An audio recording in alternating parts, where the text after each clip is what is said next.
question came up the other day, why run extra characters in a game of universes? Or I guess in your deck in universes? Well, and to answer that question there's a few reasons. Well, let's get into them. So what you see before you on tabletop right now is a first draft of an Akuma 3 deck that I've been playing around with. And this deck just takes fairly strong advantage of the different aspects of character cards and kind of explores a few of the reasons as to why you might run extra character cards in your deck beyond just stacking them. But I guess that's the first thing to talk about. So if you're playing a character, so in this case we're playing Akuma, you can stack any other version of that character onto this character if you play them through your card pool or if you can add them to your staging area through other means. Akuma has 2 other versions. He's got Akuma 2 and he also has Akuma 1. We are playing 4 copies of each, even though we are starting with Akuma 3 in this deck. And we get to take advantage of as many parts of a character card as we can come up with. And I'm going to get into what all those things are. So before we talk too much about the weird synergies inside the deck, let's look at what a character card actually is. And we're just going to look at Ulrich here. Okay, so things that you have to consider when you're going to run character cards is that a character card has certain features to it that you can take advantage of. And so let's talk about everything on the card that is unique as an identifying factor of a card. Okay, so first of all, it is a character card. Okay, so that is a defining feature of it, and there are cards in universes that specifically search out or can interact with character cards, even if it's not one that's in your staging area or is your starting character. So that's something that's important to remember. It has a 6 difficulty and a 6 control check. So those are 2 things you also should consider. There are cards that can take advantage of the fact that it is a high difficulty card. 6 difficulty is fairly high. It also has a 6 control check. 6 control check is also very high. The average on a foundation being 5, the average on attack being 3, the average within your deck usually being 4.3 to 5-ish, depending on what you're running. So putting in a 6 control check helps increase the average control that you have inside your deck. On top of all that, all character cards, at least up to this point, will have a +0 mid block as well, which is a great block to have. It can be played as a block to damn near anything, and it's going to have a very good chance of at least preventing some damage because it's so easy to pass, +0. It'll also have 3 symbols on it always, so this Ulrich has all chaos and void, and that is also something that's important to remember because symbols are important for certain things. Spirit Shotgun cares about what symbols are matching with your character, and all that kind of thing. So there's specific identifying features on the card. There's also abilities printed on it, so there's enhances. That's important. There used to be older cards that aren't in standard anymore that could pick up cards that had responses on them or whatever, and anything that's like that might be able to identify this card as a card with a certain type of ability printed on it. And I don't know if Jasco is going to print this kind of abilities in the future, but just in case they do, always keep that in mind. It is still a card with an enhance printed on it, and that is still something that's relevant. So just understand that the card has characteristics. On top of that, it is a physical card in your hand, and even at that, it has some value. So those are the identifying features or the features of a character card, and then we're going to look at how we can take advantage of those different features. So like I said, we are running an Akuma 3 deck, and if you're going to look at its first enhance, it says discard 1 card. So that card can be anything. Your attack is going to get +X damage, X equaling the difficulty of that discarded card, right? So a character card has a difficulty of 6. And remember, this only affects my attack. It doesn't affect my opponent's attack. So I can discard a card, give my attack +6 damage if it's a character. Then my opponent's next control check to play a card will get -1, and failing that check won't end their combat phase. So even if I discard cards on my opponent's attacks, their next check will get -1, but their attack won't be pumped. It's only my attack when I do this. That's a great ability. So that's what we're doing with this deck. We are running piles of characters, and then we're going to be discarding them for +6 damage on all of our attacks. That's kind of the goal of this Akuma deck. And then we can respond after my opponent fails a check to play a card. We're going to flip one of their foundations.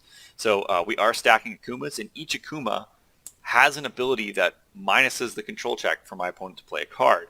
So as we stack more Akumas, we can do more things to make our opponent have a harder time passing cards or failing cards to even as blocks. So we're just making it more difficult. Then when they fail those, we can flip things over in their staging area and debilitate them, hopefully. And so that's how we're taking advantage of the difficulty of the card. Okay, so the difficulty printed on the card, we're taking advantage of that through the Akuma damage. On top of that, let's look at the attacks that we're running. Let's look at something like Telechoke. So this is where we're going to take advantage of the control check on the card. Telechoke is a ranged throw. It's 2 high 4, and it says add 1 card with a printed control of 6 from your discard pile to your hand. Now, this card was specifically designed to interact with character cards. So it can interact with character cards because of their control of 6. We can grab a character card from our discard pile, put it into our hand. We can then discard it with Akuma to give it plus 6 damage, putting it at 10 damage. And then we can use the 6 plus enhance on it to give it another plus 6 damage. Right? So this is fantastic in our deck. We can put tons of damage on it. We can just get that massive chip damage through if they don't have ways to deal with throw, which is great. And it gives us a way to interact with that 6 control check. So we're interacting with the 6 difficulty, we're interacting with the 6 control check, we're doing all the things that we want to do. It is great. So on top of all those things, remember how I said that you can stack your characters if you have more characters with the same name. There's an ability that got put in called Gauge. So Gauge 5 on this card, we've got Gauge 2 through Affliction, and then we also have Gauge 5 on Shadow Throw. We are running 9 cards with Gauge on it in this deck. And what Gauge is going to let us do is that if we can do that much damage with the card, we can then go searching for an additional copy of our a card that shares a name with our starting character, and we can attach it to that character. So if we can put 6 damage on Shadow Throw with Akuma's ability, putting it at 11, even if our opponent blocks it at half damage, we're still going to get that Gauge 5 off. We're going to be able to then search for additional copies of Akuma, and we're going to be able to put that onto our starting character. The great thing about how this Akuma works with discarding cards is we can, even if we have an Akuma in our hand that we want to tutor, we can put it in the discard pile and then immediately put it onto our character, and that's just fantastic. We can also with Gauge search through our deck and find it. However, we just have more than one way to get what we want. Remember how I was talking that the character card is still just a card in and of itself? Then we can look at a card like Black Death. We can discard 1 momentum to look at the top 3 cards of our deck and replace them in any order. We can put our attacks on the top of that stack. We can put character cards on the bottom of that stack, and then we can discard 1 card to draw 1 card. We can still throw those character cards away to grab more cards. And then we still have cards like Fusion of Souls, which is first form 6+ to add 1 character card from our discard pile to our hand. So this lets us draw cards. It increases the number of cards that we have in our hand. And then a card like Black Death lets us translate that card into an attack or into something else that we may need. So we're taking advantage of the fact that it's an actual card. We're taking advantage of the difficulty of it. We're taking advantage of the control check on it. And I believe that's the majority of what we can take advantage of in this deck. We are running 4 copies of Team Psycho Soldier as well, where we can just commit it to add 1 card from our hand into our staging area face down to be a foundation. So even if we have a handful of character cards, we can still use Team Psycho Soldier to put those character cards into our staging area face down and count them as foundations. So you may have noticed in this deck build laid out in front of you, there is only 1 foundation, and that is Fusion of Souls. And that's going back to the fact that characters have a 6 control check on them, and they drastically increase your average control that you're going to be checking, right? So just crunching the numbers on this deck, instead of checking 5s constantly, we're checking 6s. And we have ways that we can look at the top card of our deck. So what we are doing is we are trying to play a minimal amount of foundations, the minimum amount required that we can still play out and see the top card of our deck, and we can still push out attacks on a 6 difficulty curve. So we're not restricted to a 5 difficulty curve that a normal deck would be. We can then tune ourselves to a 6 difficulty curve, letting us push attacks out that way. We can also first form with Revoke, which is going to get us another foundation, but then later on we can use it to negate enhances, to prevent defensive enhances from going off, or to negate larger enhances that are going to come and try to backswing into us. We are running 4 copies of Here We Go in this deck that we can just straight up attach characters. We can just grab more Akumas and put them right on, or we can just grab them into our hand and discard them for more damage. And we are running Test Your Might in this deck. This card is actually kind of funny in this deck because we can so easily push our attacks to massive numbers. It is not uncommon to be able to remove this card, draw 3 cards off of it, and mill our opponent for 15. So this card just turns into more card draw for our Akuma, which we can then either play more attacks, discard characters for more damage, or whatever it is that we're going to do. We could do all of those things. As we stack characters, we can use Rose Mystique to discard a ton of cards from our opponent. We can use, we're also going to be running 4 copies of Air Max Teleport Punch and 4 copies of Shadow Throw because we're stacking Akumas, because we're running so many characters. We can then, as our opponent tries to attack back into us to backswing, because we are a very aggressive deck, we can then use cards like Shadow Throw and Air Max Teleport Punch. We can bounce their attacks back at them, throw massive damage attacks back, and force our opponent to deal with them, because that's just how we're doing it. And if our opponent doesn't want to deal with them, we can then use our Akuma abilities to hack their control checks to make it more difficult for them to play attacks. That's the whole idea behind the deck, and it takes fun advantage of lots of the aspects of what a character card is and what a character card can do and how you can tutor it.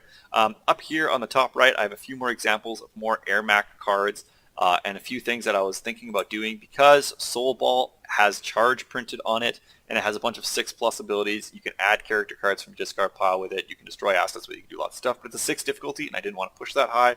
But it has charge.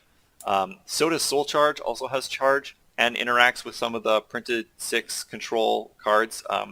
Still, again, didn't want to do what I wanted, but because they're both charges, you can then run Smite.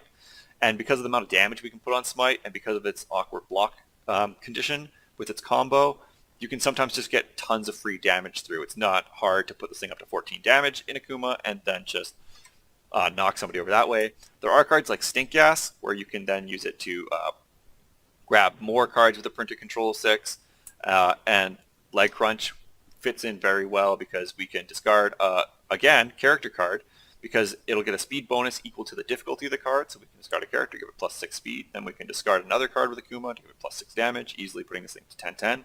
So these are other options that you can do. Just looking at Casa, just for this natural speed on it, being able to put 6 damage on a high speed attack is something great that you want to play early. But there's lots of things that you can do just by playing around and taking advantage of just the pure numbers on a character card. There's other characters and there's other decks that can take advantage of and still use different aspects of character cards and will use effects in different ways. Airmac, which is where lots of the support came from, is a prime example of that. And there's been others as well. It's just something to keep in mind. But a character card is not just a dead card in a deck if it doesn't match with your starting character. There's other things you can do with it, and there's other aspects and ways you can take care of it. And just like any card in Universes, you just have to look at what makes that card unique, what defines that card, and then what can interact with it, and how can you take advantage of those things. So hopefully this was a little bit helpful. I know this has been a quicker video, and it was answering a question that came up online. And yeah, I just wanted to address it really quickly and hopefully get that information out to you. So until next time, this was Toy.